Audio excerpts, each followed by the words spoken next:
Hey everyone, this is a video to help you with the TK20 system. And so the audience for this video are cooperating teachers and clinical faculty members. First, I'd like to apologize to all of you again. We've finally gotten past our frustration with TK20 and now we're ready to get down to the business of the semester. I hope to have this all to you about 2 weeks ago, and so again I apologize. We're going to do all 4 of our student assessments this semester in the TK20 environment. So I just want to introduce you to it, show you how you can log in, and then show you how to complete the field experience evaluations. And so what you see in front of you, this screen, is the login screen. And if you want to get to this screen, you simply point your browser to benedictine.tk20.com, and that'll bring you to the login screen. Now, in most cases, you will have received an email from TK20 telling you that you have an evaluation that's coming up, that's about to be due. And in that email, there will be a link that will take you right into the system. It'll completely circumvent this login page. And simply, that's the easiest way to get into the system. And you will get an email a week before each evaluation is due. We allow you to start working on the evaluation a week ahead of time, and so it'll kick out an email 7 days prior, the Wednesday prior to the evaluation being due. If you want to spend some time in TK20, get an idea what it looks like, mess around a bit, you can always come to this logon screen and log in. For all of you, your username and password should be your email address, your work email address. And so you'll enter it in as both the username and password. It'll prompt you to reset it. And it's pretty simple to do that. So you log in here. Now I already have Angie Gray. She's a teacher at Atchison Elementary School. I know her a little bit, and so I figured she wouldn't mind if I demonstrated with her page. So if you click that link in an email, you're going to come to this screen. And what you want to do to complete your field experience is come over here to the left, and the tab that you have access to is the Field Experience tab. And this is going to bring you to the evaluation page. And so this red arrow that you see, or the red flag that you see, indicates that Angie has something that's due. It's for her student. She clicks on the student. It brings you to this split screen.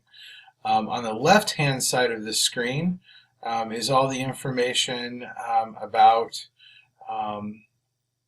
the evaluations, when they're due, those kinds of things.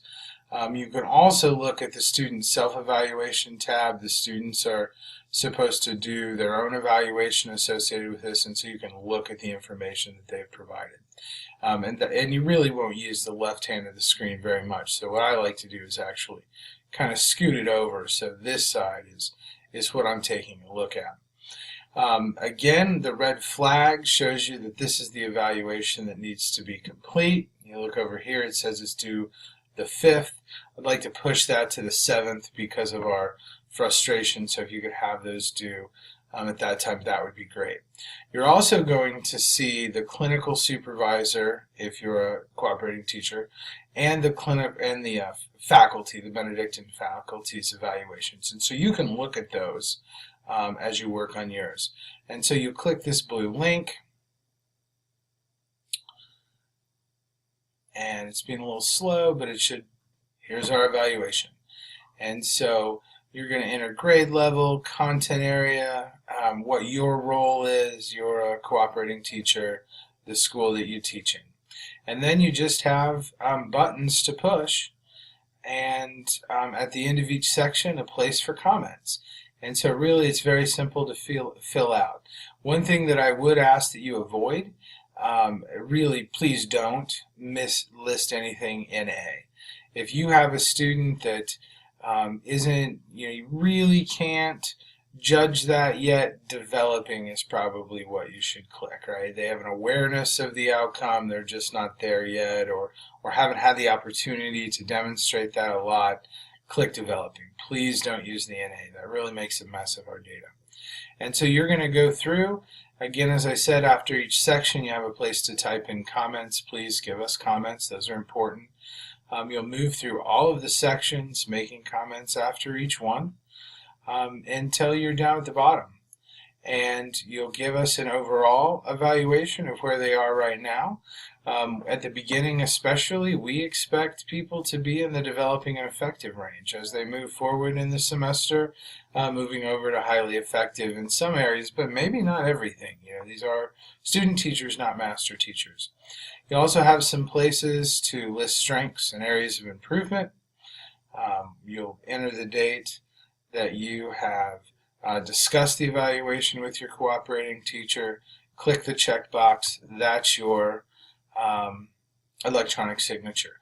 When you have all those things done, there's a green, it's faded right now, but when you have everything entered, there's a green submit button. You must click submit. That's the only way the information comes to us. So you fill out the form, you add the comments, you click submit, you're done with that evaluation. I'm going to close this.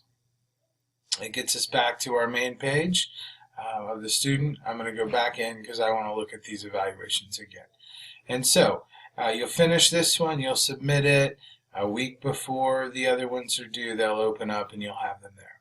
And so that's the basics of filling out one of these evaluations. And so if you're a cooperating teacher or a clinical supervisor, it's going to be about the same.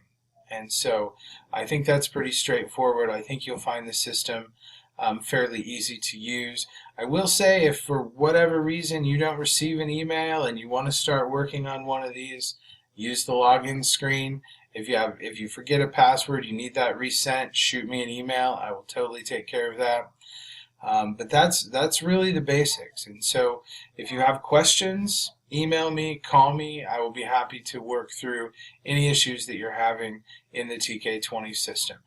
I will say this system saves us so much time in our office in collecting paper copies and hand entering, in creating reports. At the end of the semester, we'll create a report on each of these students, and previous to this system, that would have taken us hours and hours, where it takes about a minute in the system. So there's some real great benefits to us here at the college. We appreciate you learning something new, straying away from that paper, but it really is helpful to us. So thanks again. I'll apologize again for the frustration with the delay. If there's any issues going forward, you just let me know and we will work those out. So have a great day and we'll talk again.